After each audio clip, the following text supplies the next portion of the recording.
Why do they not let women who are covered with hijab appear in the sun adverts? The objective of this gathering is to foster global religious tolerance and understanding through hijab awareness. Many women get discriminated against simply because they choose to wear the hijab. Hopefully, this event will make people realize that women who wear the hijab are just like anyone else. They are not oppressed or are they forced to wear the hijab. They simply want to follow their faith for being modest, just like Mary, mother of Isa alayhi salam. Therefore, the hijab is our identity, our way of life, and we are happy wearing it. Are we not happy wearing it? Alhamdulillah, we are happy wearing it. In fact, recently, I saw a WhatsApp video where a Muslim lady was calling some, white young girls just to adorn the hijab for physical. And if you see their response after, they look so beautiful. Someone said, wow, it's beautiful, it's great, they love it. So what is wrong in that? In fact, when I heard their comment, I was fulfilled that yes, Islam will conquer the world, inshallah. On this note, I would like to take this opportunity to welcome you all once again while you sit and enjoy the lecture by our erudite scholar, sister in Islam, Ustaza Therapist Halima Sani. I'm taking it from my friend Halima. Yes, Halima Isa Sani, so and Ustaza Therapist Halima Sani, who will tell us the Islamic injunction on the wearing of hijab. If it's a choice or an obligation. As for me, I wear this hijab as a testament to my faith and to Allah subhanahu wa ta'ala, as a symbol of modesty and respect for myself and my religion. And thank you all for listening. Assalamu alaikum wa rahmatullahi wa barakatuh.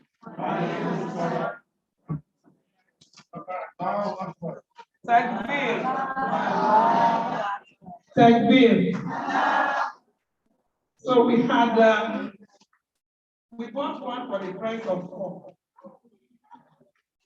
Yes, alhamdulillah. Even if we didn't have any other lecture, I'm sure we have had enough from her, isn't it? She has told us that she's wearing the hijab as a testament to her faith and for her dignity. That's some of what she says she's wearing the hijab for. So thank you so much, the National Amira AL-HABIBIYYAH Islamic Society, for that very sourcing. It's supposed to welcome us, but it has not only welcomed us, it has put us in the right mood to listening to what is going to come after. What is going to come after is a lecture to discuss this topic, choice or obligation. And the person who is coming to do the lecture is someone who is, okay, let me put it differently. We are mostly used to men giving us lectures, aren't we? Even when we know that women have that knowledge, we still listen more to men. And our women that are very knowledgeable are oftentimes very so reserved that when you ask them to give the lecture, they are, unable to impact. But this person I'm going to introduce, Hajia Halima Sani, she is not only knowledgeable, she has a skill of delivery that I find very enchanting. I have had opportunity to have conversations with her, and so I know from what I know of her, I have seen her, I have interacted with her. She's been on our program on Human Rights Radio on a Friday. I know that when she picks up the mic, we will not want her to stop. I want to appeal to everyone here. Get a biro and a paper if you don't have one already. Please take notes because she's going to be giving us things that we need to write to understand. And when we get back, we'll chew on them, inshallah. On this note, Hajia Halima, you're welcome and over to you. You can do it seated.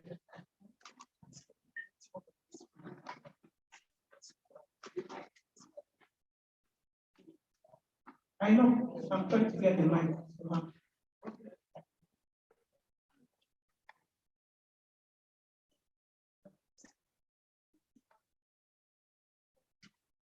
أعوذ بالله السميع العليم من الشيطان الرجيم بسم الله الرحمن الرحيم إن الحمد لله نحمده ونستعينه ونعوذ بالله من شرور أنفسنا وسيئات أعمالنا من يهده الله فلا مضل له ومن يضلل فلا هادي له أشهد أن لا إله إلا الله وحده لا شريك له وأشهد أن محمدا عبده ورسوله أدى الأمانة وبلغ الرسالة وكشف الله به الغمة وجاهد في سبيل الله حق جهاده حتى أتاه اليقين ثم أما بعد إن أصدق الحديث كتاب الله وخير الهدي هدي محمد صلى الله عليه وآله وسلم وشر الأمور محدثاتها وكل محدثة بدعة وكل بدعة ضلالة وكل ضلالة في النار أعاذنا الله منها.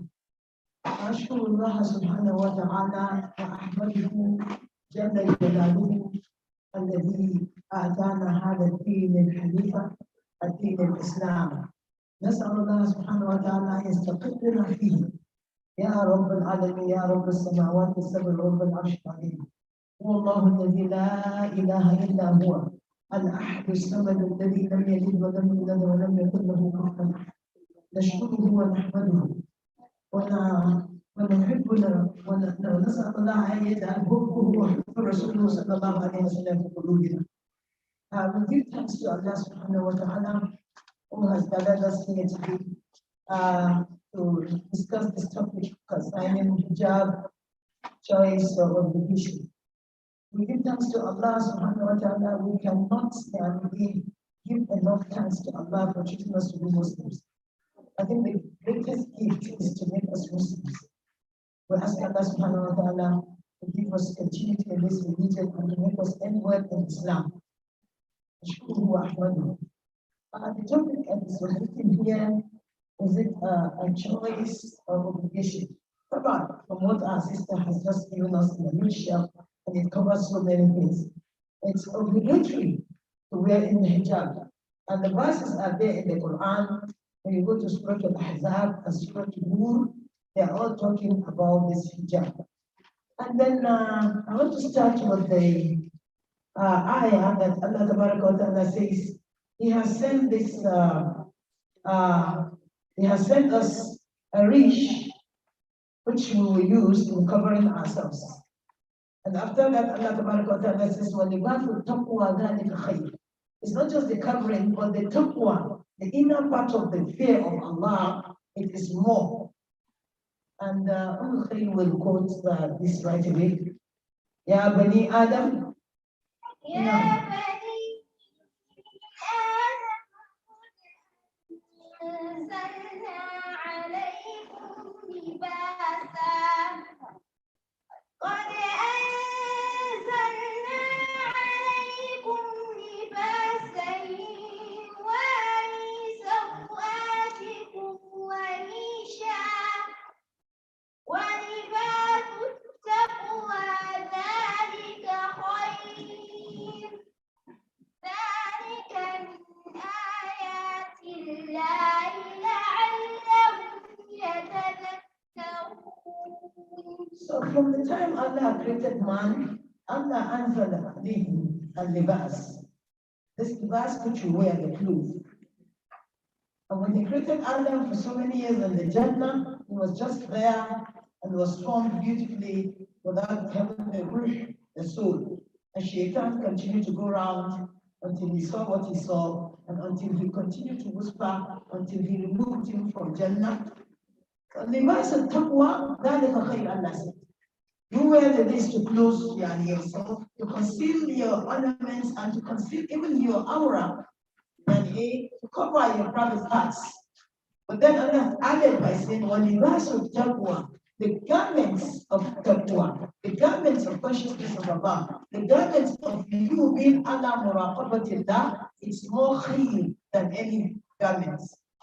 Of course, we can see it in our society today, whereby people will put on the dresses, the garments of taqwa and libas, but then they will be seen with certain things that are not befitting of that person who puts on such a garment.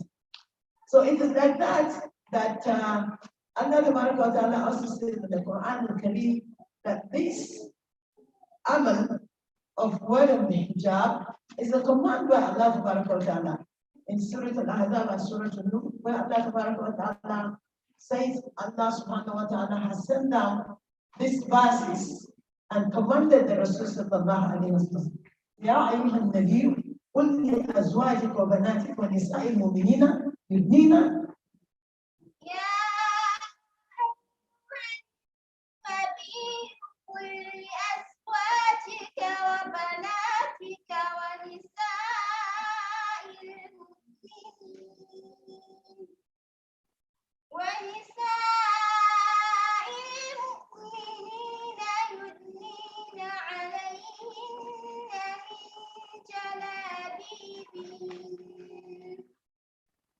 ذلك أدنى أن يعرفن فلا يؤذين وكان الله غفورا رحيما. The command came to the Rasul first. Ya ayyuhan nabi, qul li azwajik, tell your women all, the household, the wives, and everybody within the family. قل لأزواجك وبناتك ونساء المؤمنين comes in also, and the believers' children and women, يدنين عليهن من جلابيبهن, that they should put on what is called jilbab. And the scholars came in consensusly to describe what the jilbab is. Jilbab is what you wear up from the top and it flows down to your legs. And it does not reveal anywhere, including إلا ما ظهر منها, يعني بمعنى you can leave one eye to see with or two eyes to see with, so that you don't stumble on something and fall on the street. So this shows that it is an obligation, not a choice. Because Allah subhanahu wa ta'ala says again, إذا قضى الله ورسوله أمرا ليس هناك الخيرة. ليس هناك الخيرة. If Allah has decided a course of action, you have no choice than to follow it. That is what that's why I said. That's good. Okay, she couldn't remember further quickly. And that's one of the Allah said, إِذَا قَضَى اللَّهُ وَرَسُولُهُ أَمْرًا. If Allah has decided a course of action with the Rasul sallallahu alayhi wa sallam, لَيْسَ لِأَحَدٍ خِيَرًا. Nobody has a choice over that. Yours is سَمِعْنَا وَأَطَعْنَا غُفْرَانَكَ رَبَّنَا وَإِلَيْكَ الْمَصِيرُ. So Allah has decided that this is what Allah decided. In the early days, before the verses of the hijab came down, was that Allah Ta'ala, the women of Mecca and Medina at that time of Jahiliyyah al-Ula, they used to, in Medina, when the Prophet migrated, they used to actually use scarf. You know the scarf we use when we're small? We tie it here, isn't it? And then the two hands that we tie it, it's all at the back. Then Allah subhanahu wa ta'ala said, okay, they should tie it and then loosen the hands from the front so that the hands will cover the bosom. So that they shouldn't, the neck and the earlobes were being, exposed. And then the bosom is there, and there's a place that can attract attention. So he said, okay, loosen the hands, the two hands that we used to tie at the back, lose it to the front so that it covers the bosom. And later again, it was said, oh no, wear from the up as we're wearing today down. Some of the scholars say, okay, perhaps you have wear something underneath it, and it can just appear, not you intended it, not you intend to give a quarter length of your hijab so that the inner part of your yamye, atamfa, or what you want to call it, will come up and people will still see what you're wearing. So the whole thing is to conceal your elements, to conceal what you're wearing inside. But unfortunately, today it has been misinterpreted in so many ways. People can wear tricota of the hijab while it reveals the very important, expensive dress underneath. It defeats the intention which Allah wanted for us as Muslims. So come up properly, that is the Yorofna, what are you obeying? And that is how you will be known and you will not be molested. And this has been an example within our society. In some places where people come for robberies, sometimes they allow them hijab to go. وَلَا تُبْدِي زِينَتِهِنَّ إِلَّا مَا ظَهَرَ مِنْهَا. And then he went on to say that you should not open the ornaments except what can be appeared of. And he said, okay, you, the elderly women who have passed the age of, any interest in marriage, also should not even leave their hijab. They can leave some parts and they must wear also. And then he went on to talk about the kind of people who will see your body. Today you have some brothers in Islam, subhanAllah, in Asaf al-Shadid, will ask the sister, okay, I want to see some parts of your body. I intend to marry you, so can you send them? SubhanAllah. This handset was made to make us have more taqwa, have more ibadat, but the Asaf, it's very it's a very something that is disliked so much that we use it in even making more evils. So there's nowhere they say you want to marry a woman, you should be able to see her bosom, see her neck, see her everybody. No. The only thing you have to go to her muharram, and then you only allowed to see her base and her hands. That's all. You cannot see more than that. And then if we are to give it as libas of taqwa, that what we are wearing is for the taqwa of Allah, the fearness of Allah, the consciousness of Allah in your heart, you have to take that decision within you. You have to have the intention. Innamal amal in the years. Every actions are judged by their intentions. You have to intend that you want to please Allah Ta'ala, because Allah commanded. If somebody says, why are you lowering your gaze? To say it is there in the Quran. وقل للمؤمنات يغضضن من أبصارهن ويحفظن فروجهن ولا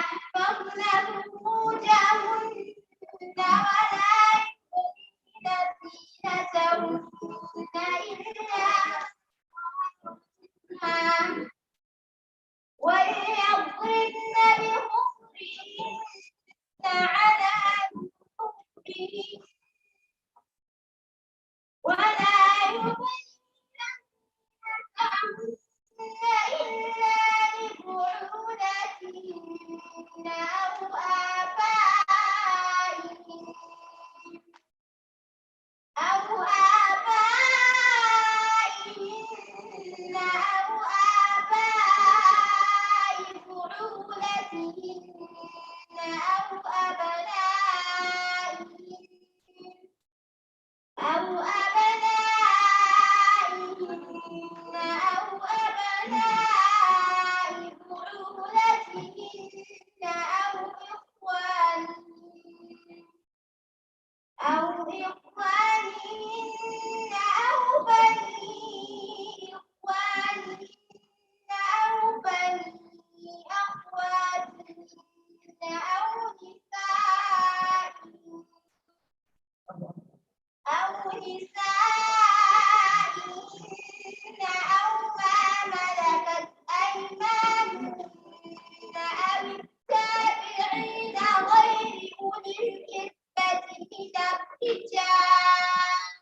الرجال أو الطفل الذين لم يظهروا على عورات النساء ولا يضربن بأرجلهن ليعلم ما يخفين من زينتهن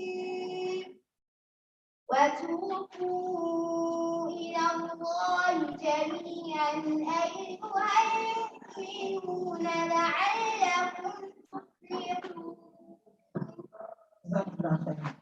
This has revealed a lot of things which we as Muslims must look at this verse very well and to bring them into our life. Otherwise, it will not have any meanings of our guidance of this kind. Because we have refused to implement this verse and the Surah to do properly. But to look at 4 verse 1. Another one of us said the believing women to lower their gaze from the forbidden things. To lower their gaze, even if they are talking to a man who does not have the responsibility of them or have the rights of them properly. And then the fathers were mentioned, and the people that are see your ornaments were mentioned in that verse. So as soon as you still display your ornaments with people outside this family list of which Allah has listed by Himself, and at the end of towards the end of the verse, and those who do not children who are not matured to see woman and get something or think about something. They don't know that they haven't got to maturity age. As long as you display this ornament of yours to men, then you are disobeying Allah. I'm looking at here.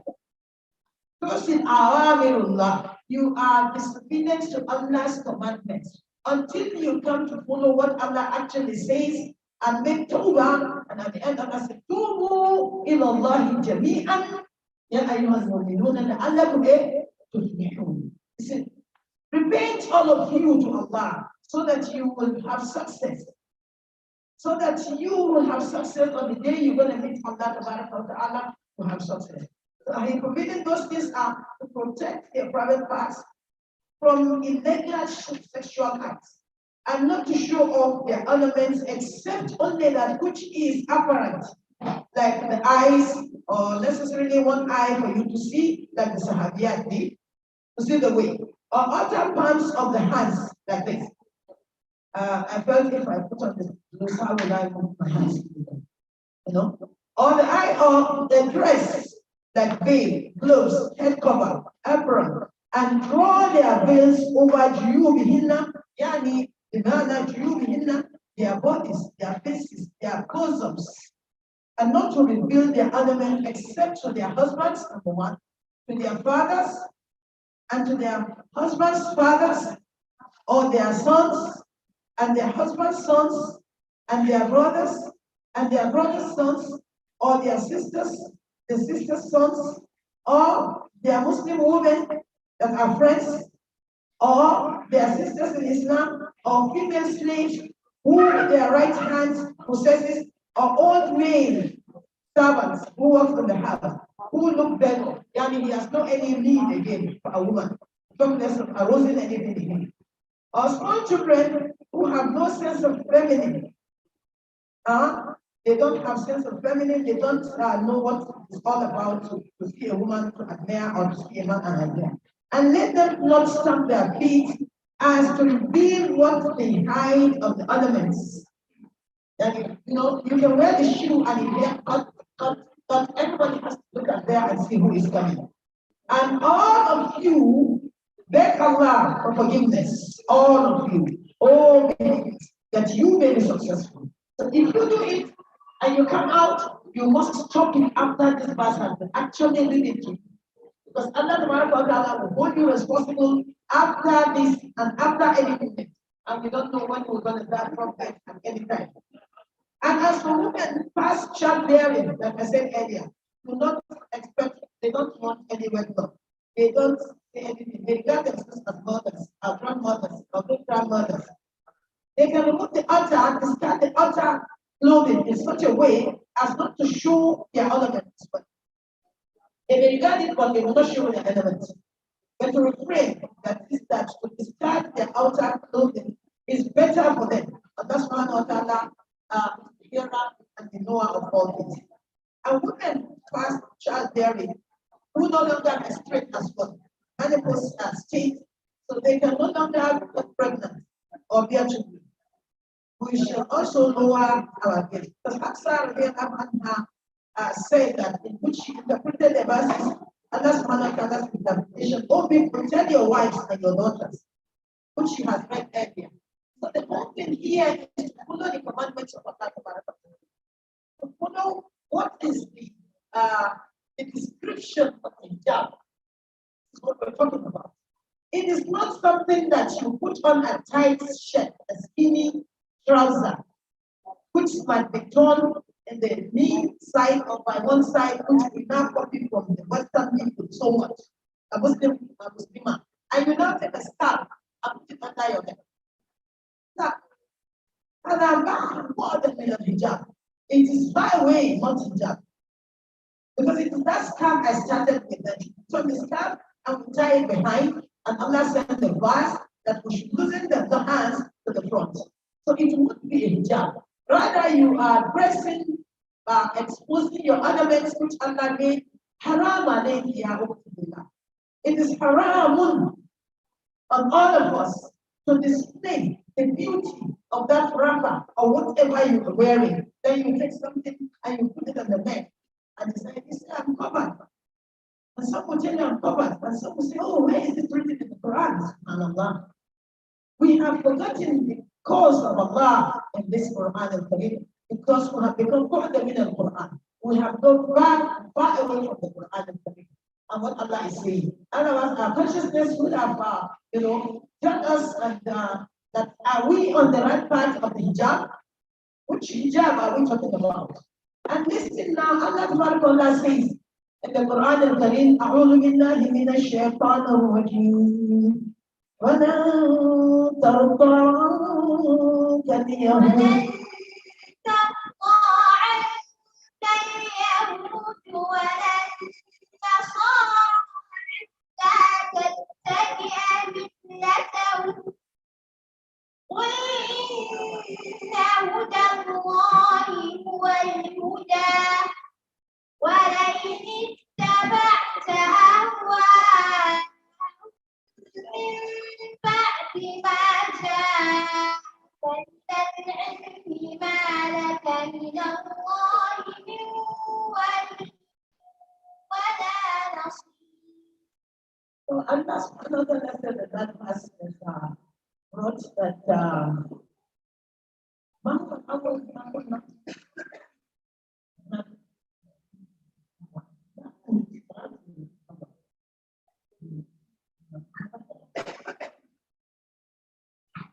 he's saying that Allah subhanahu wa ta'ala has sent down this verse, telling the Prophet to tell the believers. No?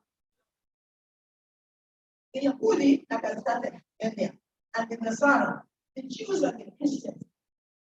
Land here is allowed to shout in Arabic language. If you go to the Arabic Quranic verses and dictionaries or your Arabic teacher, the land is never, ever, ever will Yahudi and Nasara accept you. The Tawbah and the Yahudi or the Nasara. They will never accept you. Unless you are going to follow their rules, then you will be okay. And that is why when you follow their ways and adjust your own ways, which are divine ways, you say, oh, I tell you, I'm looking fine. I love this one, and you're wearing. This one is good. But I don't like some sisters that they wear like this, and how can they cover their face? They call me Nabaja.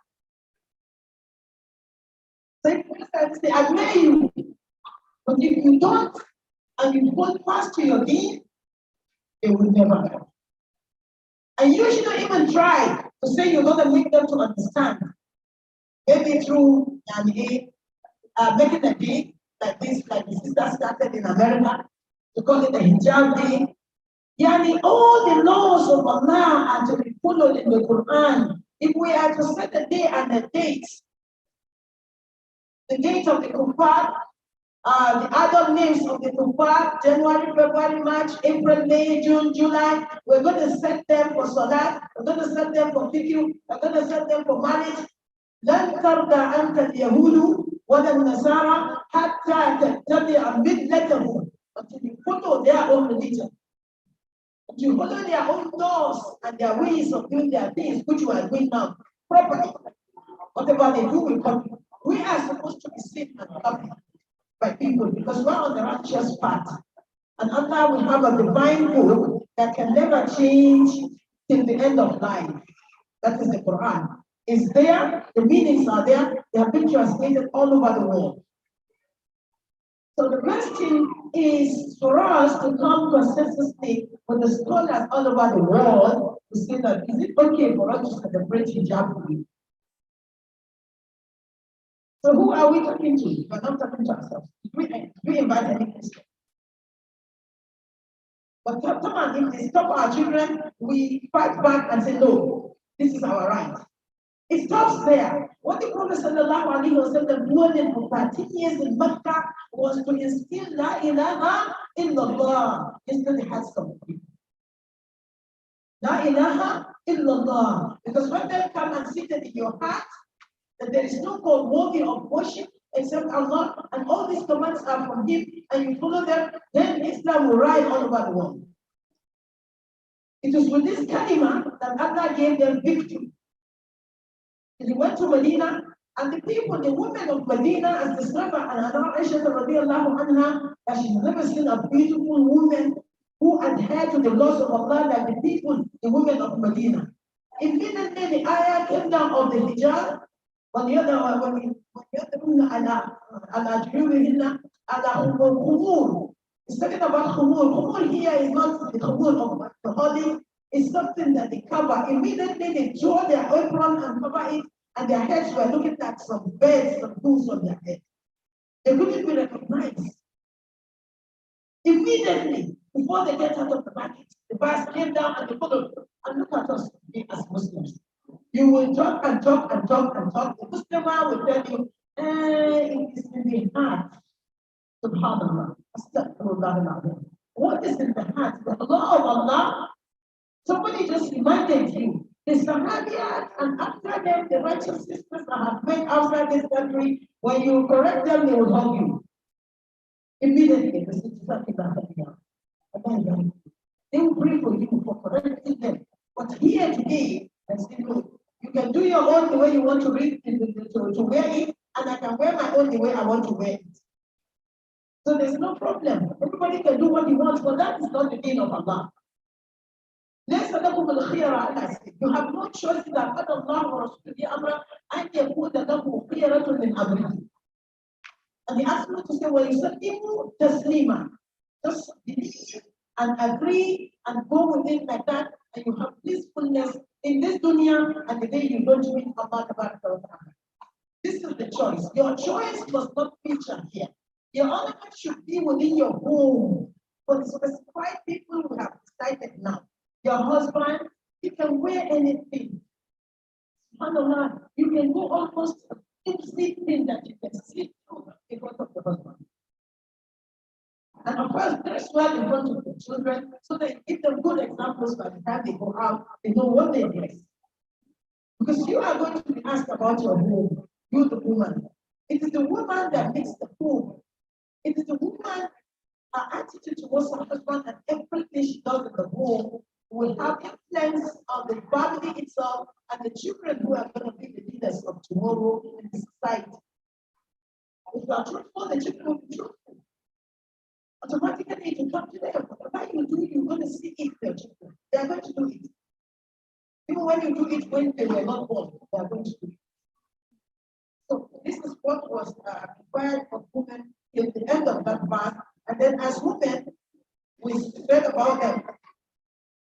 And the Prophet ﷺ was told by his wives and his children also to adhere to that. First himself, ﷺ. Allah commanded it is happening. And they also take it up. And today the husband perhaps doesn't even pay the budget in the morning. So whatever you dress, he is also proud to say, this is my wife. And he calls the those that are not have haram to come and meet madam. And they shake her also. Subhanallah. And all this is Islam. And you see a woman hugging her husband's friend. That is, if we don't correct this thing, we can't stay here and start talking about the ayah and verses of Allah, which we do not bring into our life. We must bring them into our life, whether we like it or not. The life of our children and the life of ourselves. I don't know if I'm telling you.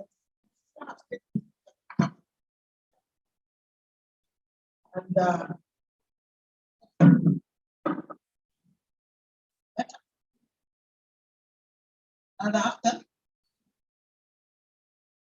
it was narrated from Safiya radiallahu anha that Aisha radiallahu anha, the other pleased with her, used to see when these words were revealed and to draw their veils all over Juyubihimna, which we just said now, all over their bodies, faces, necks, and bosoms. They took their izars, that is the garment I was talking about, and tore them from the edges and covered their faces with them. Some people will tell you, and they say they should cover face. Where is the most attractive place of a woman? Even before her bosom. Okay, these questions are asked here. Even in Arab, as so many people have asked us in a taxi. It's a taxi driver who doesn't know much about the deen. And he's an Arab. You say, what is this thing that people are putting in the face? Is it in the Quran? You say, yes, it's in the Quran. And here is an authentic hadith now. Yani confirming that yes, it is in the Quran. Cover their faces with them. Bukhari narrated this. If you go to chapter 4481, the following version also narrated by Abu Dawud, 4102. May Allah subhanahu wa ta'ala be pleased with Muhajirin, the women who migrated with the Rasul sallallahu alayhi wa sallam. They drew their veils and they did the same immediately. They tore the thickest of their aprons, the kind of garments they used at that time, and covered their faces with them. Somebody will come, you put on the niqab, you put on the hijab, you are not even free. You say, Hajia, you are looking beautiful. Hajia, how I wish I can see your face. Oh, do I'm seeing your eyes? You look beautiful. They are going to be beautiful. Come back by niqab. La ilaha illallah, Muhammad Rasul. Then you think you'll be free. How much more when you put all the elements you have in your home? The verses and then draw the veils, that is body, faces, necks, was that they were to cover their faces and that they tore their garments and covered their faces. In obedience to who? To the command of Allah subhanahu wa ta'ala in the verse. The verse is still here and we are still here. They did the same to obey Allah. Ya ayyuhalladhina amanu ati'u Allah wa ati'u ar-rasul wa ulul amri minkum.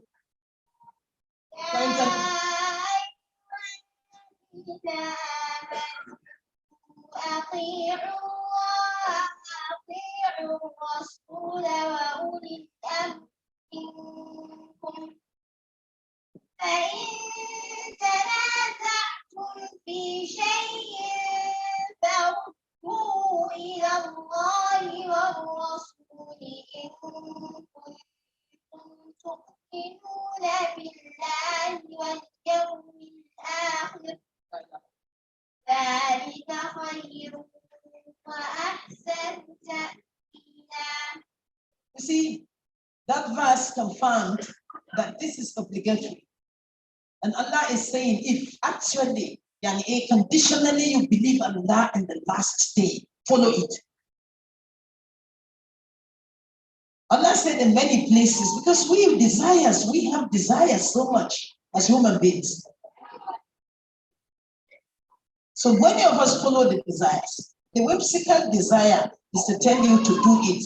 That Allah sees your heart, that you fear Allah, and you are praying 5 times, and you used to give sadaqat, and you used to do fasting. So what is wrong if I do this one? Subhanallah. That could be the one that will render all your acts as useless. What the hell is that? So Allah subhanahu wa ta'ala said, أَفَرَأَيْتَ مَنِ اتَّبَعَ هَوَاهُ بِغَيْرِ هُدًى مِنَ اللَّهِ ذكرتي اتخذ إلهه هواه بغير هدى.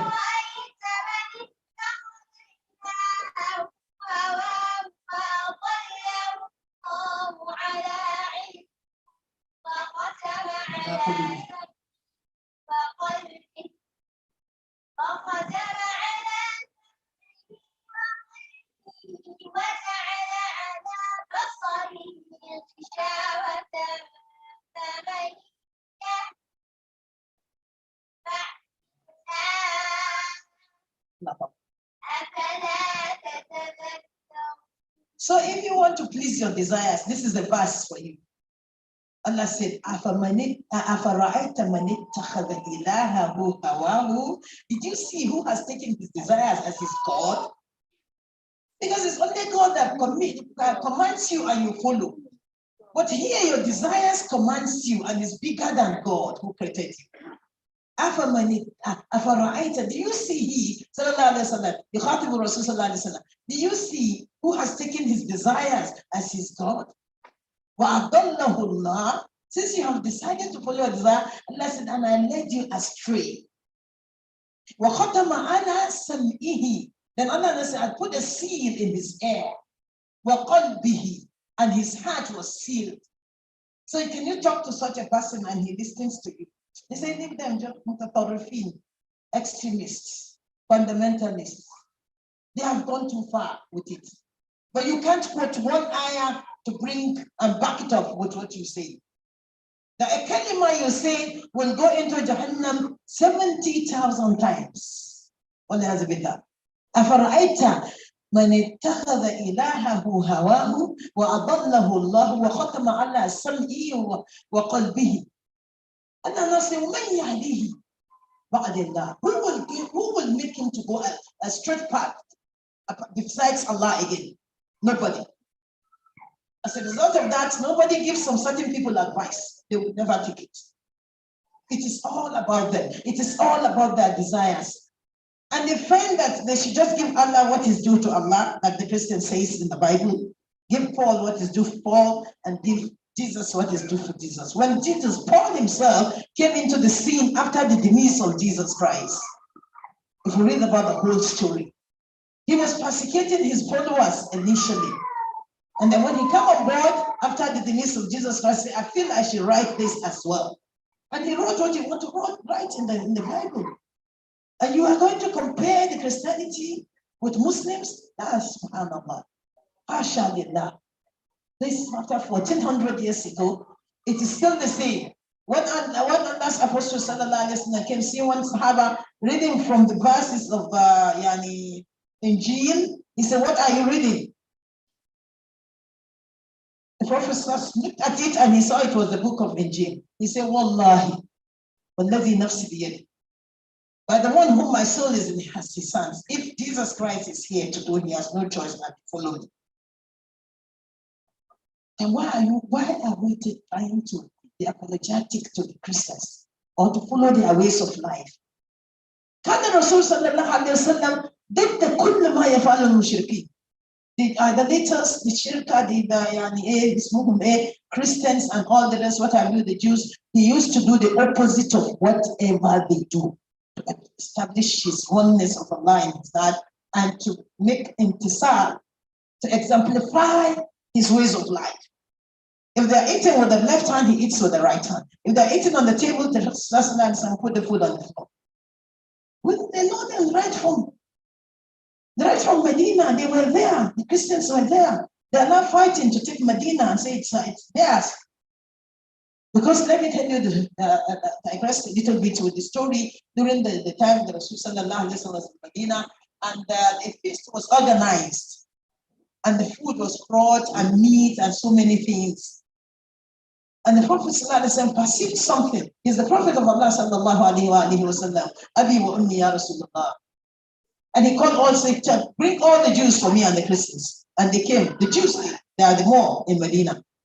So he said, if I ask you something, will you tell me the truth? They say, Ya Aba Qasim, we will tell you the truth. He said, who will enter the hellfire? They say, Ya Rasulullah, we will enter first, then after that, you people will be perfect in the hell. The Muslims will enter. After they have entered, they are removed. You Muslims will enter. He said, Kadabta. You have told a lie. Just now you say you are going to tell me the truth. Okay, if I ask you again something, will you tell me the truth? He said yes. He asked him other questions. I've forgotten now. There are about 3 or 4 questions. Then let's come to the question he asked them. He said, if I ask you another question, will you tell me the truth? Sallallahu Alaihi Wasallam, Aba Qasim will tell you the truth. Alayhi salatu salatu wasalam. He said, did you poison this food? He said, Aba Qasim will really poison the food. He said, why did you do that? Sallallahu Alaihi Wasallam, very lenient. There's nobody in the world in art like the Rasul. Wallahi, there can never be. And that is why when you touch him, you have touched the inner part of the Muslims. And some will say, don't judge. The Muslims, we trying to correct something, don't judge her, leave her. Subhanallah. We didn't see this in the hadith. وَمَنْ رَأَى مِنْكُمْ مُنْكَرًا, the Rasul sallallahu alayhi wa sallam. وَمَنْ رَأَى مِنْكُمْ مُنْكَرًا فَلْيُغَيِّرْهُ بِيَدِهِ أَوْ بِلِسَانِهِ أَوْ بِقَلْبِهِ وَذَلِكَ أَضْعَفُ الْإِيمَانِ. Whoever sees evil should change it. I know you have to employ good words. They're talking to the sister, this is not very good.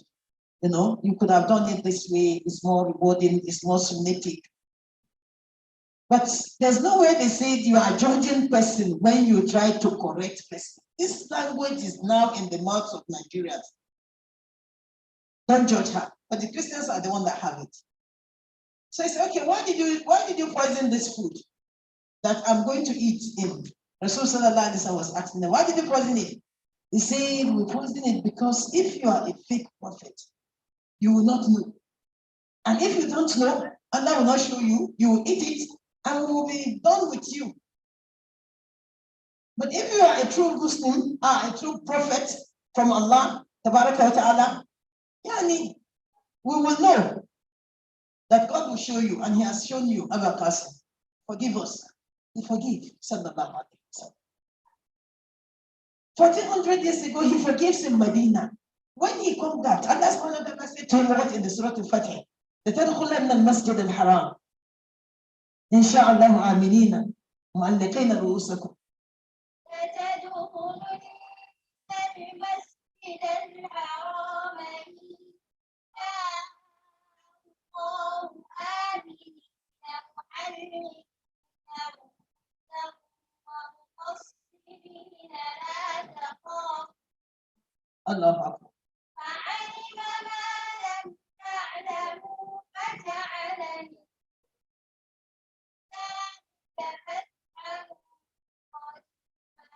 That is it. Allah gave the Fatih al-Qarib, yani He made them to be victorious over the kuffar.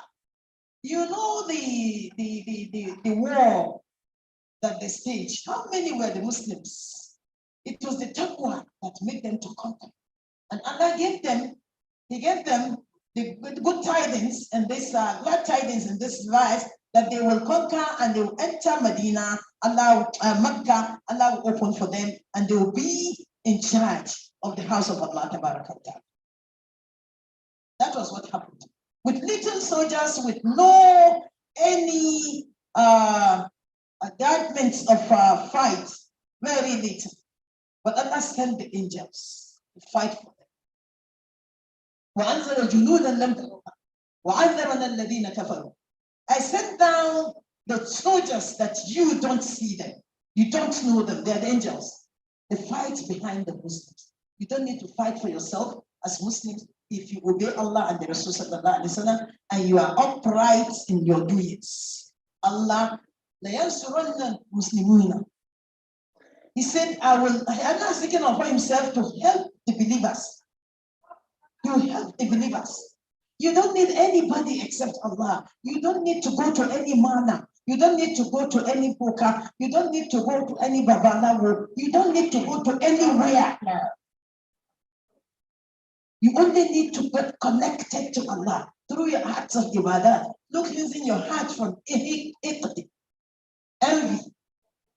maliciousness. When the enemy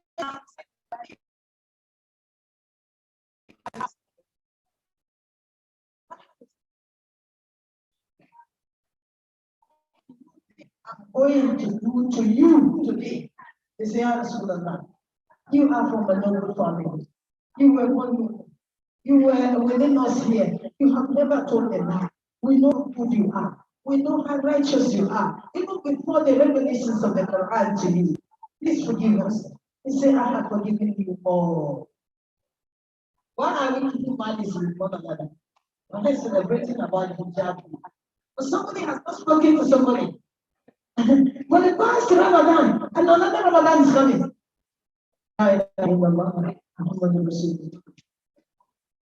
Come, Rafat, Badati. Rafat, Badati. She's not to say, "I don't back." She's going to continue. We are enjoying you actually, but we are kind of the House of speakers. There are people who don't speak a lot of English, so we are hoping that if you round up and you can help us also in that. So that was speak with the Prophet. So he forgave the Jews in Medina of what they did to him. And that is how he forgives tremendously. Because Allah gave him this attribute. Allah said, Are you taking notes? You have questions? وما أرسلناك إلا رحمة للعالمين. I did not send him except as a mercy to the whole world. You Muslims, we Muslims are the symbol of that mercy. So our conduct, our character, our manners of following the Rasul, what bring Muslims to us and non-Muslims to us. And they will go whatever you tell them about Islam. And they will do it. But when they try to put sadness into our hearts by saying that, just yesterday in Kwara, maybe they dislocated, but some children and Muslim children were beating this and that, and they know we're celebrating this. So they want to put pains into our hearts. And they wrote in the Baptist College in Kwara, they wrote it there that hijab, no, and they cross it like this. And they put a woman who is having a child. So I'm so glad for giving the black eye. Don't get annoyed over these things. إن الله ليس بغافل عما يعملون الظالمين وإنما يؤخرهم بيوم تشخص فيه الأبصار. I'm not unmindful of what they are doing. I'm just giving them a little bit to the day when the eyes will be turning inside their face. He's aware that they will put pains in you. They will make caricature of the Rasul. Two little boys went there and killed the man. They don't mind if they slain them. I don't mind if they slain them because of the Rasul.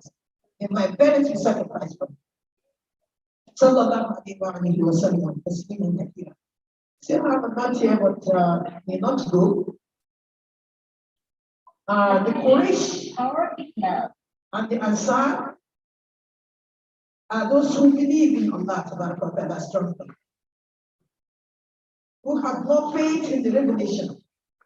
When these surahs in Nur and Azab were recited to them, they had no choice. Immediately they followed.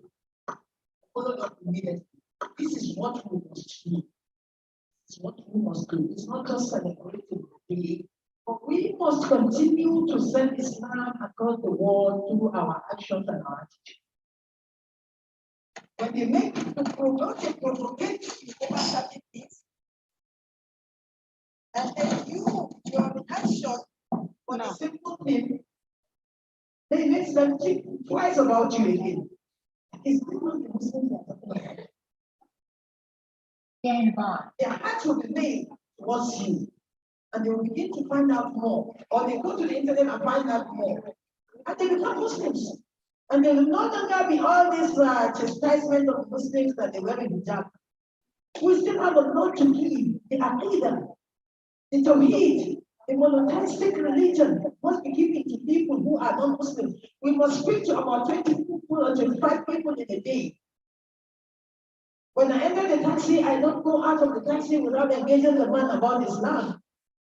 When I go to the marketplace, I sit down and start talking. So we should explore every opportunity to speak about Islam to somebody. But the only when the Quran ayah is what the Prophet said. So we can't just sit down and say, okay, I read the Quran, only me and Islam is for me. No. Sometimes I enter the bus and they were saying somebody, please move, Alaji, move. So he said, they are not Alaji. He said, what are you now? It's the title of many Muslims, Alaji.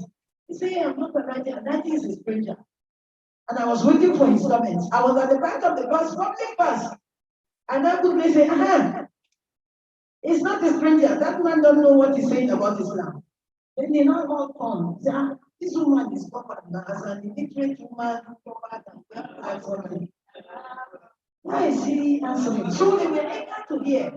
I called their attention and I said, this is why they call people Hajia. When they are in Mecca, at the time they had gone to visit the house of Allah, they were so amazed. And I used to go about with the Quran and the English one. So I brought it out, knowing they started reciting Fatiha. They all kept quiet. Some of them said, is this the Quran? I said, yes. He said, why are you people not telling people?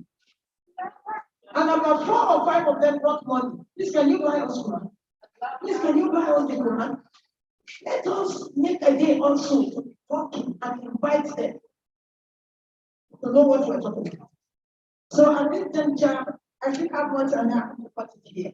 And then go back to what the sister says about our sisters. To summarize and it's a record time that you were opposed and one than the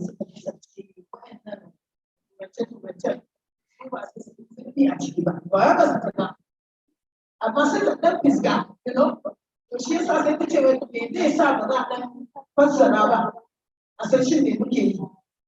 Abin da muke shi ne abubuwan da na faɗi zan mata su zama summarize da su zama abin kankani amma kuma za a gane abin da ake nufi ne muna nufin cewa shi addinin musulunci aka cewa shi hijabin nan in kana so ne ko kuma farilla ne to sai muka ɗauko ayoyin da suka nuna karara a cikin Qur'ani cewa lallai farilla ne.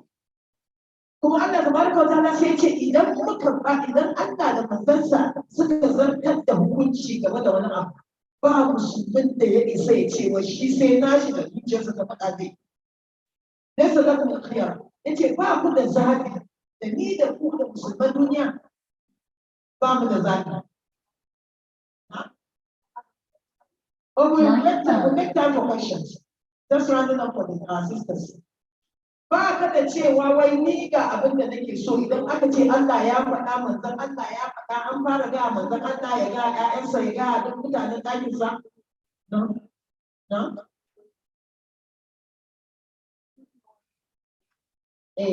ma kana mu'minin wala mu'minatin idza qala Allahu amran an yakuna lahu al-khiyara idan Allah ya zartar da abu da manzon sallallahu alaihi wasallam duk wanda aka ce mu'mini ne ya yarda da Allah da rana nan ƙarshe da manzon Allah sallallahu alaihi wasallam da ya kawo mana addinin nan to ba zai taba cewa a'a ni ba zan yi ba in dai kana son ka samu Allah a cikin abin nan cikin lumana a ranar da zaka tsaya a gaban Allah dole ne ka yi ka kusurce ka duk naka din da kake so ka sai ka bari sai Allah ya ce amma mace kar ta fito da adonta a gaban wani sai ƴaƴanta ko ƴaƴan mijinta ko baban mijinta ko baban maman shi mamanta da kuma ƴan uwanta maza da kuma namiji wanda shi ba shi da wani sha'awa kuma su ne za su da kuma yaro ɗan ƙarami wanda shi bai ma san al'auran mace ba tukun su ne aka ce wai muna iya ɗan cire kayan sannan sai aka ce shi ne hijabin yake ne aka ce abu ne wanda ya zubo daga ƙasa har zuwa ƙasa yana nan cikin ayoyin da na fito da su da hadisai aka ce za ta iya barin wani waje to sun san matan sahabbai ido ɗaya suke bari don su ga hanya ba ma biyu ba kamar yadda kuke wasu malaman ma suka ce nan din da muke fita ma bai yi ba a gani to rayuwar ku ba ta irin ta kafirai ba ce kuma ba za mu karanta a kafiri ba saboda kafiri ba zai taɓa yarda da mu ba kamar yadda nace dan tarda an yahudu wannan nasara hatta tattabi a millata har sai ka bi nasu addinin sai su yarda da kai in kana dressing yadda suke yi yadda suke sa riga sai su ce a ta kina da kyau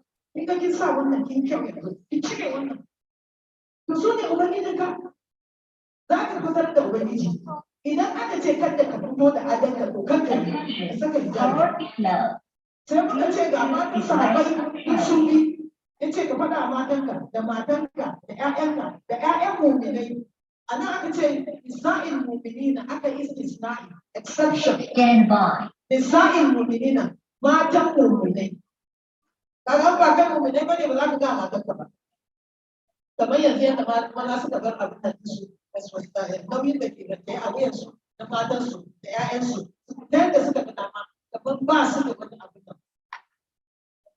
iyakaci kawai sai ya kasance maza yanzu ina ta tunanin kwanakin da suka wuce ce yanzu maza yanzu sai dai su sa gemu ba kowa da mutum zai ɗauki hujuna ya ɗauki nauyin iyalinsa ya ciyar da su ya yi musu magana su yadda ya yi kuma da ‘ya'yansa sai dai ya saka gemu kawai kamar gemu ɗan yawo yawo nan ba ai ba zai yi ba haka sai muka ce to mu dinga sa halayen mai zama na ƙwarai mai kyau in muka samu kafurai mu yi kyawun hali da su ko da sun ba mu yani za su baka haushi ko su zage ka ko su cewa musulmai ba su da ilimi su ne ‘yanci baya kada ka damu Allah ya ce yana sanar da duk wannan abubuwa. Kai dai ibada ta zo yi a rayuwarka ta duniya saboda ka samu fuskar Allah ranar gobe kiyama. Akwai wanda Allah zai danne su ranar gobe kiyama. Akwai kuma wanda Allah ba zai taba kallon su ba. Amma muna neman rahaman Ubangiji ya taimaka mana ya ba mu ikon duk abin da muke faɗi din nan. Kar mu zama masu faɗi wanda ba sa yi. Kun gane?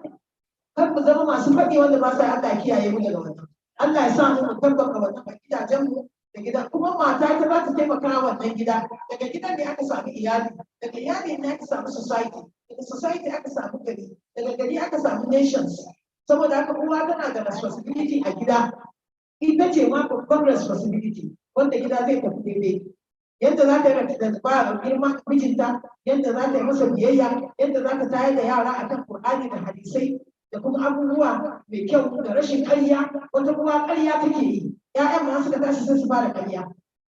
Na taɓa fita da yara na kai su excursion daga school ɗin da nake koyarwa. Sai na ce kar su yi ƙarya, no matter what it is, they should not tell lies. Sai suka ce, auntie, supposing your mother is lying, so what do you say to her? Yara ba suke tambaya na, wato kana da mama tana ƙarya ba. Na ce, mama za ta yi ƙarya suka ce, in an zo neman ta sai ta ce, go and tell them that I'm praying. And she's on my laptop. Primary 3 children, 4 or 5, I took them for excursion. This is what they do. Mama tana gada ya ce kuma in baba na wani ya zo sai mama na ya ɗauki envelope sai ce ka ba su canji da wannan ba ɗabi'u ba ne masu kyau sai ƴaƴan ku sun yi kuma su ne za su zama shugabanni gobe saboda haka society din yadda kuka ga yana lalace a yanzu ba society din bane ya lalace mutane ne suka lalace na neman kuɗi wanda annabi sallallahu alaihi wasallam ce wannan umma za a mata ibtila'i da neman kuɗi Allah ya kare mu Allah ya sa mu abin kirki sannan na da dukkan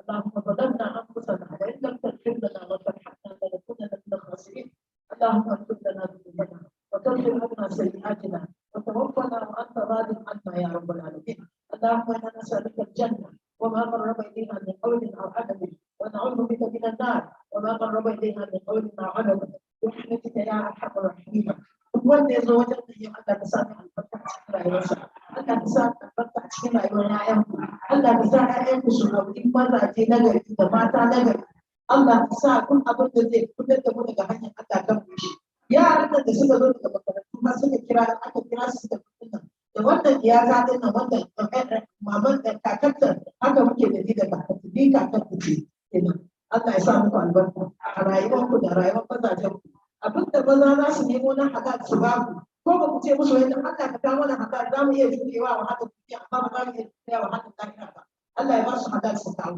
Allah ya ba su halal su kawo wanda duk ya zo na Allah kai shi gidansa lafiya ba abu ne kawai hada ba su tafi wa lahi wa lakum assalamu alaikum wa rahmatullahi wa barakatuh wa alaikum salam wa rahmatullahi wa barakatuh. Takbiru. Allahumma amin. Somebody is already praying for you. May Allah accept the prayer. I don't know where, my heart is honestly very heavy after listening to her. I don't know whom I'm in love with, either her or the doctor. The doctor? No, whether, okay, she's the doctor. I don't know if it's the doctor I'm in love with or if it's her. Ustaz, is there still hope for me to recite Quran like her? I know I can recite Quran small, but can I be like her? She's supposed to be like my daughter, but I'm already looking up to her. Allahu Akbar. She's such a beautiful soul. She's a beautiful soul. We are so pleased that we had this opportunity of listening to her. May Allah increase her in knowledge. May Allah keep her on the right path. May Allah sustain and make it easy for her to be on the right path. May Shaitan not distract her from the path. And all of us too. All right, if you look at the time, unfortunately, when you are enjoying something, time will be running. It's when you are not enjoying it that time stands still. I had to get reminders that time was going because we were having fun listening to her and everything she has to say. Because of time, I'm not going to do a recap. I already went round and I understand there are a lot of questions here. So I'll just go straight to taking the questions. Who wants to ask the first question? Your hand is up. I can see people who did it like this. Yes, move so that everybody will hear you clearly. No, you're not asking me.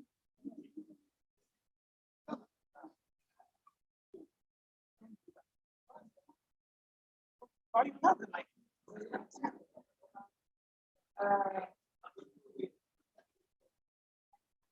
What do you think of protest?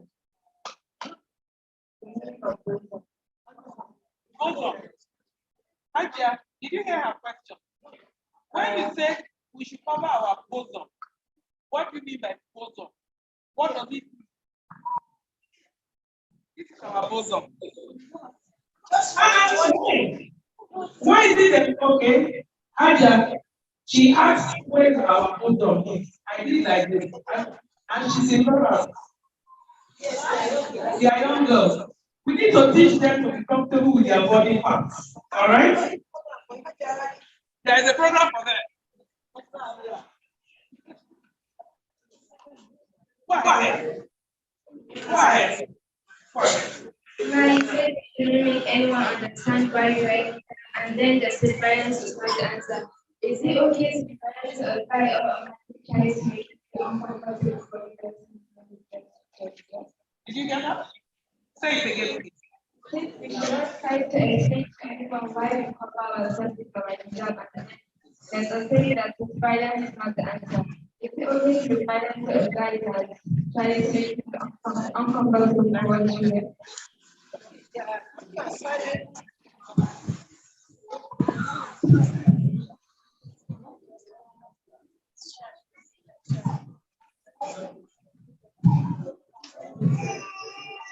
Silence does not mean I think you should be silent switching. When somebody wants to know why you're doing a hijab, what I say on that is that it's really a command from Allah subhanahu wa ta'ala and the Rasul sallallahu alayhi wa sallam. The first person commanded. So you can very quickly. Like I used to try to go with the Quran whenever you read anything.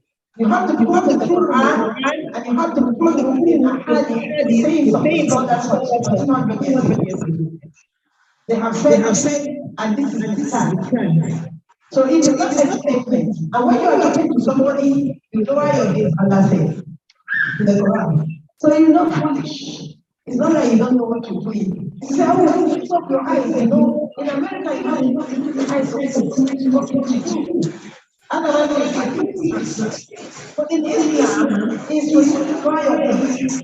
You are watching, and you're not to come in contact with the gaze of a man, especially the opposite sex, who are taking interest in you from there. I think somebody is wearing niqab and hijab, and the person sees the people who is not your husband is important. Even if you don't open your eyes, I can see your eyes. And the sister was trying to give him Quran and things like that to read. He said, I can become a Muslim, no problem. It's not with the hijab, so how safe are you without even not covering properly? Alhamdulillah, Allah increase your iman, our children, and may Allah say, Thank you. Allah, She has one more question. Yeah. We're listening some good of people wearing my ice cream voice, and then you listen to that person. How is our husband father?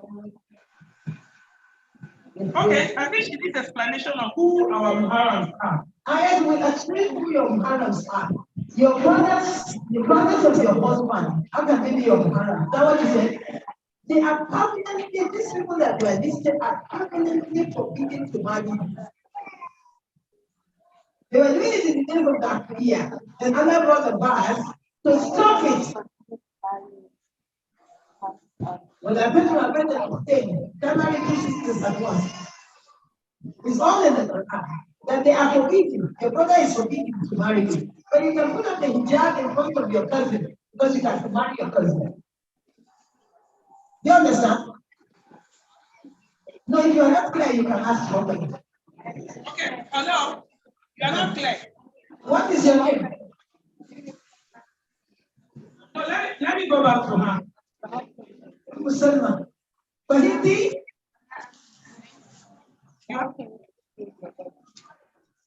No. Okay, so they still have issues with who your Muharram are or who your Muharram is. And if you say you put the question properly. How can you expose your body? No. Not in such a way that you may remove all your clothes, but it's just that they can see your face. Because you wear the niqab and go out. And you couldn't put hijab when you're going out. Because the outside there are strangers. Hajia, you understand? I think the man can tell why say that today. Hijab. You can wear the small one. You can wear it in the house when those Muharram are there. But if it's your cousin, you have to wear the full hijab. Because your cousin is allowed to marry you. Okay. All right, thank you. Somebody, I have a question. You want to make a comment? Okay. My dear Umm Salma, the simple thing you can tell somebody is that hijab is my identity. It is my worship. It is my submission. Once you say that, you come accept it. You didn't just break it up on the day. You are following an instruction. Anybody who attends will know where you're coming from. Simple as that. Thank you, Amira. We have a question. Assalamualaikum. My name is Elise Ibrahim. Is it acceptable in Islam for a woman to use the big telagea that is loose, very loose, and let her use it to twist the veil? Is it acceptable in Islam? Is the veil decorated? Is the veil decorated? Let's say it's plain. It's plain. And you can double it. And you're next to it. It's okay. If you laugh, Let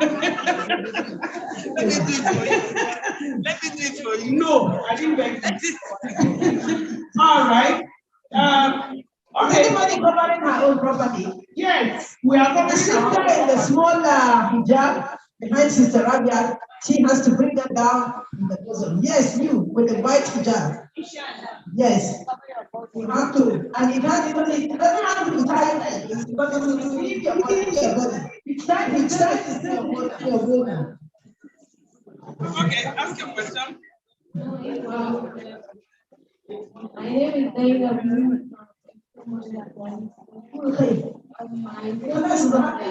What kind of hijab is We didn't hear you. What type of hijab is a Muslim expected to wear? Hajia, did you hear her question? What kind of hijab? Hello. If we have too many side comments, we won't be able to hear what I speak the Allah. if you have too many side comments, it's because for us to understand. What did she say? She's asking for the size that is acceptable when you want to pray. Oh, the one that is acceptable when you want to walk with, if you don't wear your socks, your leg will not be shown. Cover properly in such a way when you cover properly, nothing is revealing of your legs. Even if the one you put on outside, even if the one specific enough, and it must be enough, and it must be enough, and cannot be a slot you come up. I cannot be 2 or 3 colors. I cannot be 2 or 3 colors. Okay, we heard that. Who has another question? From here, none. Are we saying it now? Okay, we forgot it. Maybe summarize the rest. I'll go to the men. The men have some.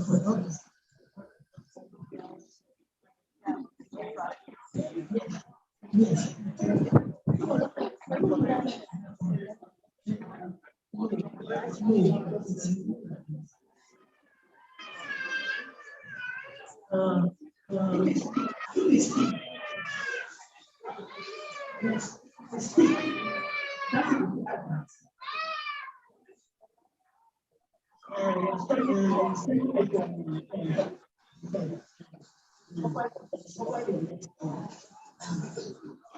Okay. Are you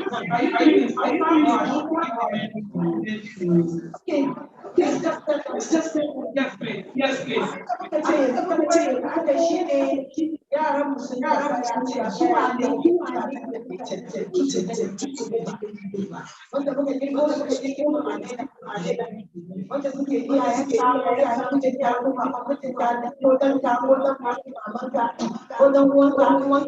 Waɗannan dai da aka ce a ɗauke a cikin musulunci ba za su taɓa auren ka. Saboda ka kuma ba wai sai ka cire kayan gaba ɗaya ake yi. Imana za ka iya sa wani abu ɗan kaɗan kamar ba su ta za ka yi ba na gida. To saboda haka in baban mijinka ya zo ko babanka waɗannan duk sun yi abu.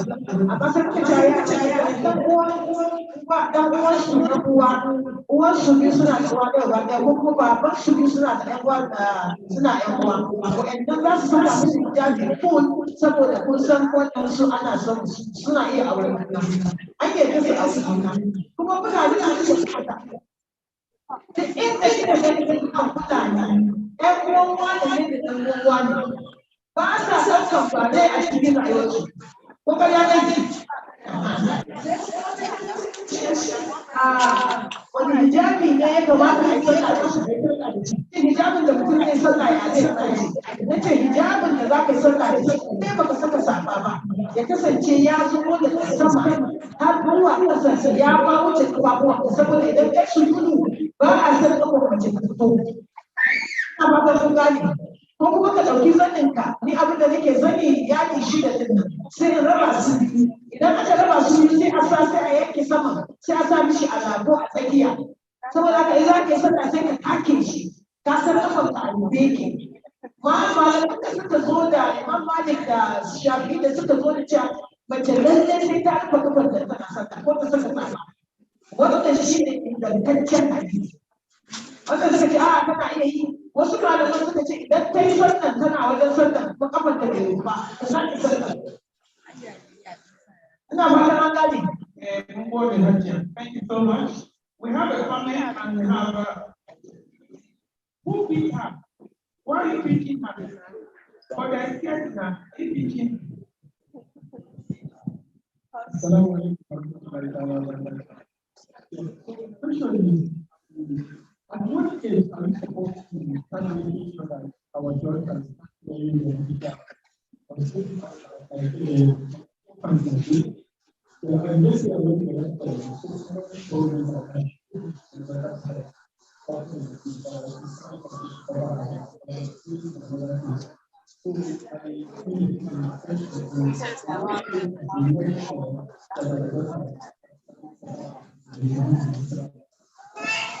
Inshallah, he's already concerned about the yes, at what age? Each of the time of the Rasulullah said we should teach our children when they are 7 how to pray. And we should start them to eat when they are there.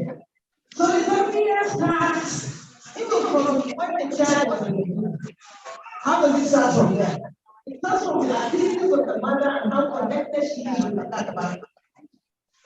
So you see, if she had to come to a function like this one, if she's pregnant, in some cases the women have the feelings of a child moving so much in the stomach when they are in a place where there's talking about the but when the child comes, before you even the breast, you have to say Bismillah.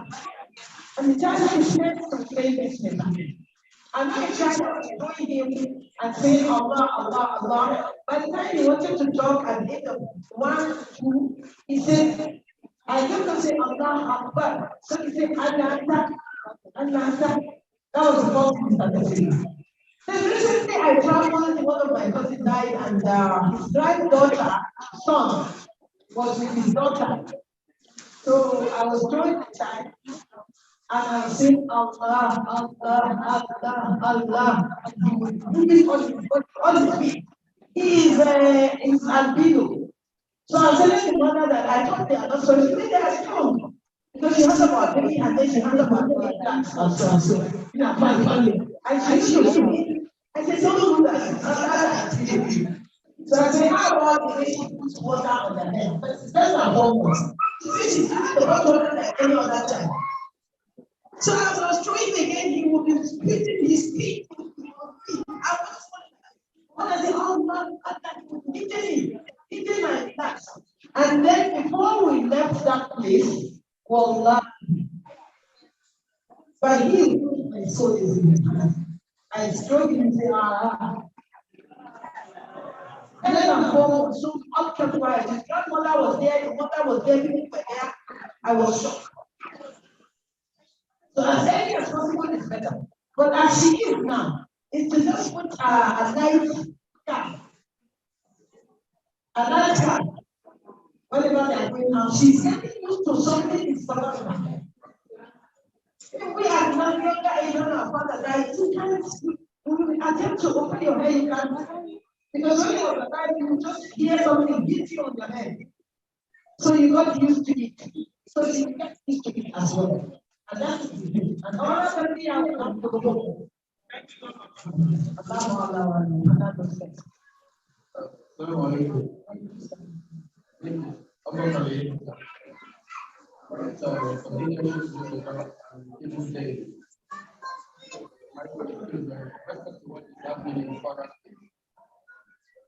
think I followed the story last year, 2021. So yesterday, Yes, the recent one was the recent one was yesterday. So I read what the representative of the FAN, that's the Christian Association of Nigeria, and also the representative of the FCC said yesterday. So I don't know, like maybe awareness is not going on in our own side.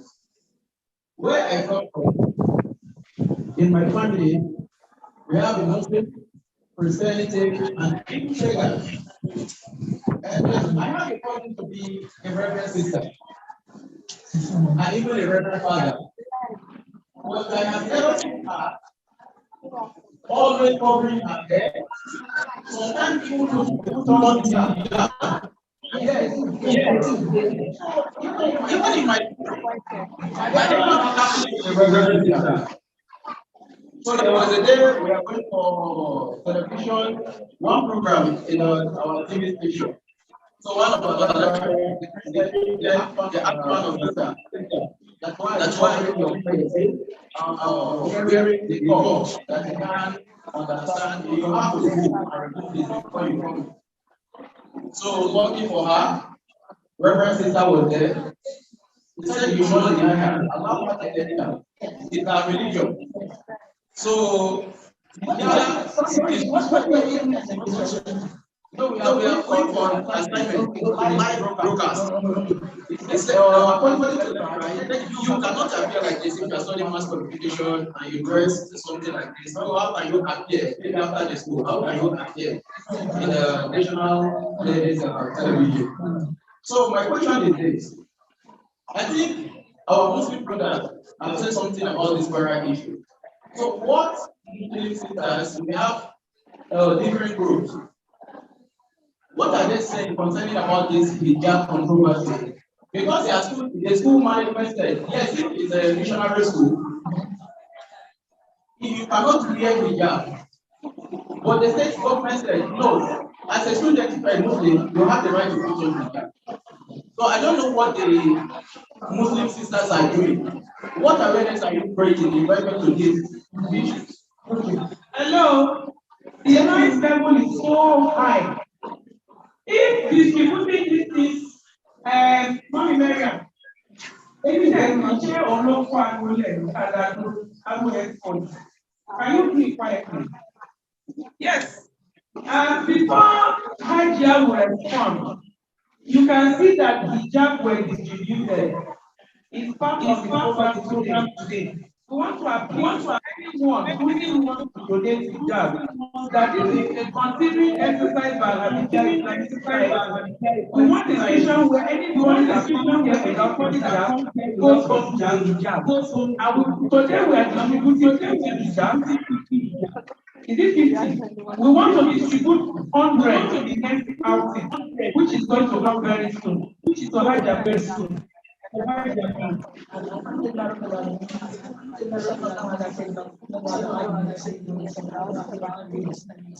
the brother for bringing up this issue, which I also cited our brothers some parts of this country have been treated by non-Muslim brothers and sisters. It's really unfortunate, because if the government really enacted a law that shows Muslims must have fighting for it a very long time in parts of the remember when we were in primary schools in Kano, we are allowed to wear something. And the Christians were allowed to wear what they want to wear. That was how we were playing that. So I don't know why it should be different this time around. And then sometimes, actually, perhaps we need to do more expatiating our educating of that kind of people, perhaps we should travel to Para. Yes, and we invite anybody that wants to and say what we want to see. We go there, we dress properly, and we show the Quran. We don't need to give them confidence from their book. It's not started in many places. So we can't take that as a, but we have to present ourselves and with full conduct. So the Rasul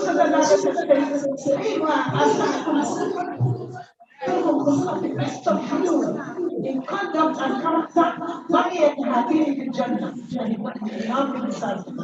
be with me like this in the not the person who prays too much in the night, not the person who fasts so much in the daytime, not the person who goes through the conduct. So when I mentioned that talking to that guy recently in the taxi, I told him everything I can say about Islam and their book as well, because I quote their book also and tell them what their book is talking about. And not all what I said is thing that is baffling him is that Quran since they are talking about Quran, it has never been translated into any language. I say, he said he's talking his name with no translation for any language. I said, who told you that? I said, now you are taking me to where I'm going. When you wait for 10 minutes, I'll come and give you Quran. It's translated into Urdu, into many languages, into Korean languages, into Hausa languages, into English languages. In fact, the first person was an Englishman. That Peter Paul who became a Muslim. It's all there for you to see it and see with your eyes, and then you can differentiate from the truthful and the falsehood. Why? Because Allah is the one who says that. Subhanahu wa ta'ala said, أعوذ بالله من الشيطان الرجيم قد تبين الرشد من الغي. The distance of truthfulness is clear from falsehoods. I told him, and he kept quiet. I said, if you had asked for the English version, give me the English version. I said, but now I want to ask you a question. The Quran remains till the end of life. The original text is there. And billions of people have memorized it on their hearts. By Allah's permission to preserve this book. Wherever you go in the dunya, it is one all over the world. And it is in its original language. I say the Bible is in Hebrew. It say yes. I say, where is the Hebrew original Bible? That was the end of our discussion. He never said anything. So, a Bible and the original Hebrew is not available for us to see. And let's say the Bible, some portions of the Bible, look at that of the verse now, the number of the verse, says that you should not have a lustful look towards woman. You have committed a zina in your heart, in the Bible. Some of them knew it, but they don't adhere to it. So we adhere to our own.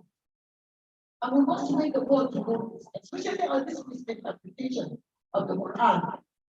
So that is it. And then concerning the person you said he did not allow her to enter the place, he has no right to stop anybody the way she dressed not to enter a particular place. I don't know what that means there, that she wanted to go there and the sister was there. Huh? She has no right. As a woman being, as the Human Rights Act in the Constitution of Nigeria, nobody has the right to stop anybody. They don't have the right to stop people eating animals raw that they wanted money. And you don't have the right to stop people drinking blood that they don't want money. The rituals they do. The recent pastor from South Africa, he said it now. Haven't you seen the thing? He said he's tired of making a fake pastor. That he has a shrine that he enters, he does all the things. He said, what do you feel now? Somebody say he feels he great deceiving people. He said before the miracle day will come, they will arrange and give money, put money into the pockets of people. And they will now come and be falling and they will say they have seen money in that. It's all about dunya, money going outside the country. And recently I went to a wedding and we came to the room. My friend's friend is a Christian. And she was saying amen, amen with the answer. So I said, what is this again? And she got annoyed. I said, is this worshiping through the... So we were commenting. So my friend said, she used to be a Catholic woman. I don't know where she got this one from. So when she finished her prayer, she began to abuse us all. She refers to me and said, look at you. You that you are their leader. Look at, I'm praying to God through the phone. You people are talking. When I saw you praying your Christian prayer, I didn't say anything to you. I said, what was the man saying on the phone while I brought it up? Was he said amen. He said, you who is looking for a green card to go to America, a green card to come out. They say amen. It's all about the dunya. It has nothing to do with akhirah.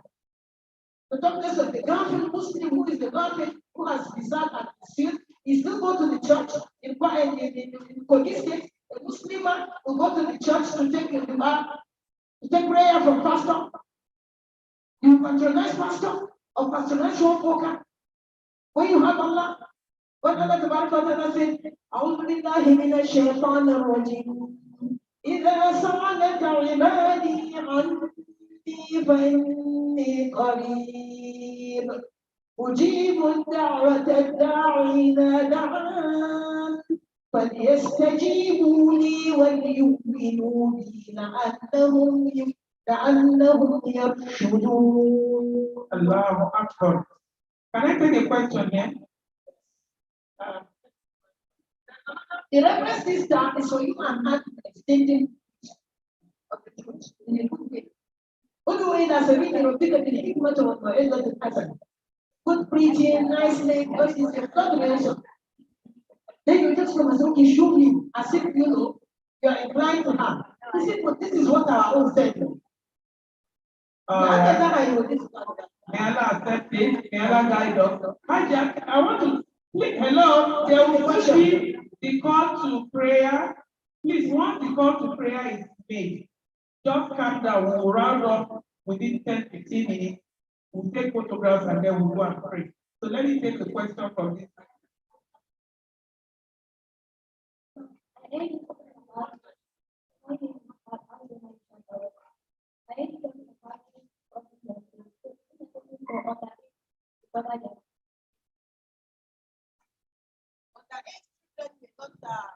Underage children may not actually cover by now. You understand? Because they are not fully developed yet. And we are training them to get there to that level. But when they get to poverty and they can see the menstrual period, they're becoming very mature. And they can. Inshallah.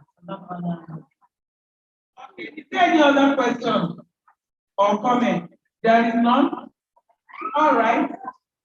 Alhamdulillah. Yes.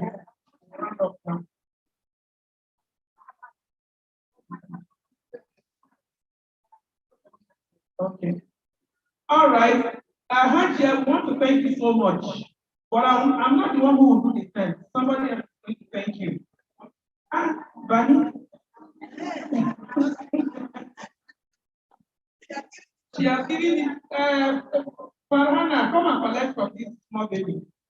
Okay, so in relation to that question about, what Muslims are doing, creating understanding, please listen to watch NTA around midnight every Friday. You watch Abrahamic Mission on NTA. Imam Fuad anchors that program.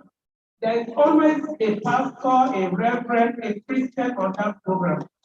So with a Christian and a Muslim sitting on set, they try to create understanding of both religions so that we can live harmoniously.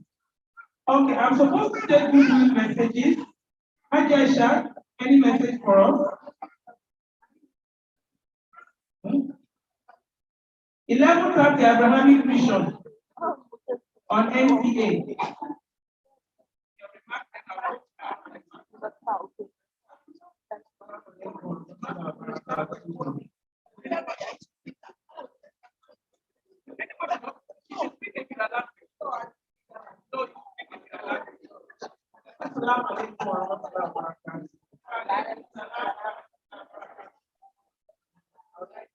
We have here.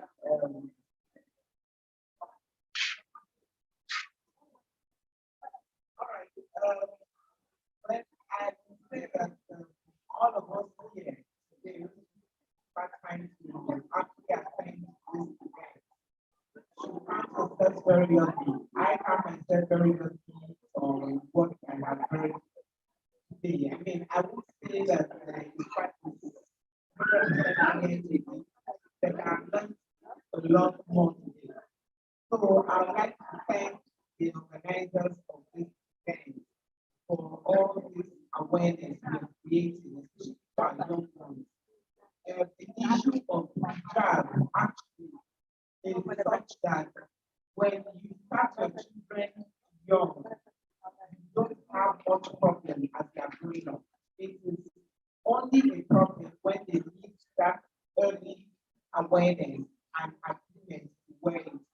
And you discover that you have to have vaccine and all that. So I thank the AL-HABIBIYYAH Society for making us be good parents, showing the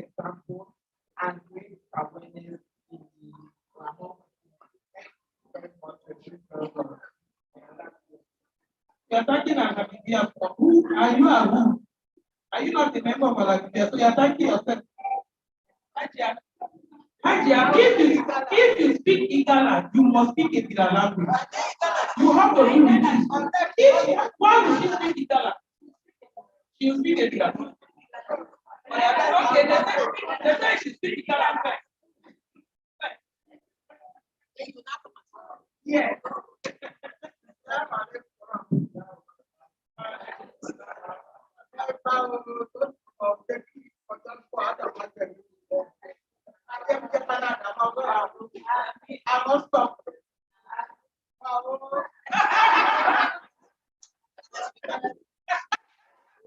She's not a miracle true.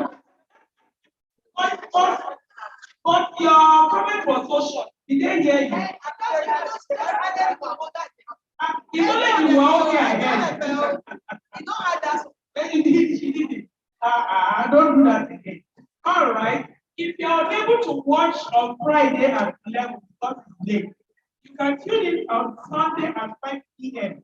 NTA International carries Abrahamic mission, which Imam Fuad Adeyemi anchors. So please listen in. We'll wrap it up now. Let me. Okay, the paper.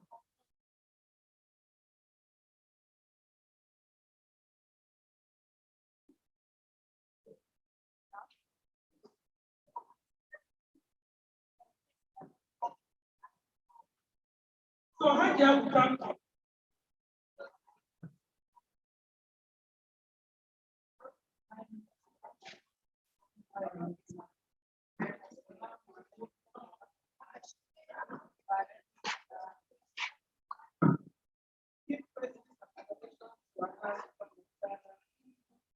Peace and blessings of Allah be upon our nation. Thank you. Best prayer I think that anyone will say. I still got love. Thank you, expressing extreme gratitude. As the chairperson of today's occasion, my job here is to say thank you. And inshallah, I will just do that. First of all, I would like to thank Allah subhanahu wa ta'ala for Alhamdulillah.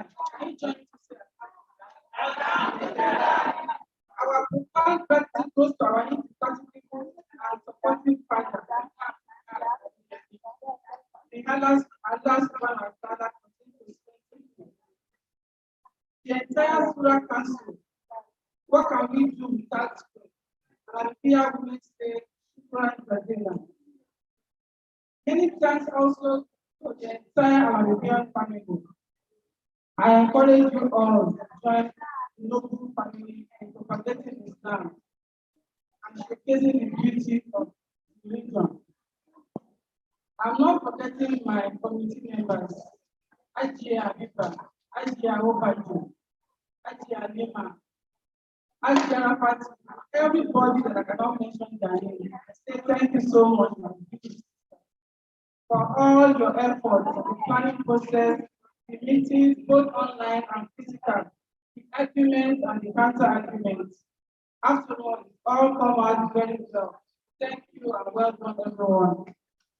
Our guest speaker, Ustaz Alima Sani, we indeed appreciate you and we have enjoyed the lecture on the wearing of hijab, the choice of obligation. We hope our sisters have learned a lot and have been convinced that wearing of hijab is not a choice, but it's an obligation. And it's prescribed by Allah subhanahu wa ta'ala. Much has been said on that already. I pray Allah to make it easy for us to be able to worship Him in the right way. Ustaz Alima Sani, may Allah continue to strengthen you and increase you in knowledge. Our dear fathers and sisters, we thank you for coming and increasing our patience.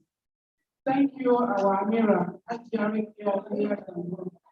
our people from the ITU, we thank you. We appreciate you all. We say thank you to our large Umar Farouk, and his entire family. We thank you for his kind gesture. Permit me to mention somebody close to my heart, my husband. I like him standing in your lap. We appreciate him for his support for this. And lastly, our esteemed invited guests, wanting to call you and thank you for the occasion. We cannot thank you enough for honoring our invitation. I say, it's not about a We look forward to welcoming you again all our subsequent programs that we have lined up for this year and beyond, inshallah. Thank you and wish you safe trip back to your various schools. Okay, that's it. We also want to thank the chairperson of the local organizing committee for her leadership and for putting all of us together and getting this done. May Allah reward you. So at this point, Haji Alima, did I greet you today? Auntie Salah, did I greet you? Haji Party. Okay, there are 3 Fatimas. There is Fatima, there are the Fatimas, no, 4 Fatimas. There are the Fatimas from Fasman. There are the 5 Fatimas. 6 Fatimas. Okay, all the Fatimas, I greet all of you. All the Zainabs, from Zainab to Zainab, all. If Aishas are, if I want to greet Aishas, I will greet half of these people. Because Aishas are everywhere. Zainabs are everywhere. Fatimas are everywhere. Who else have I not mentioned?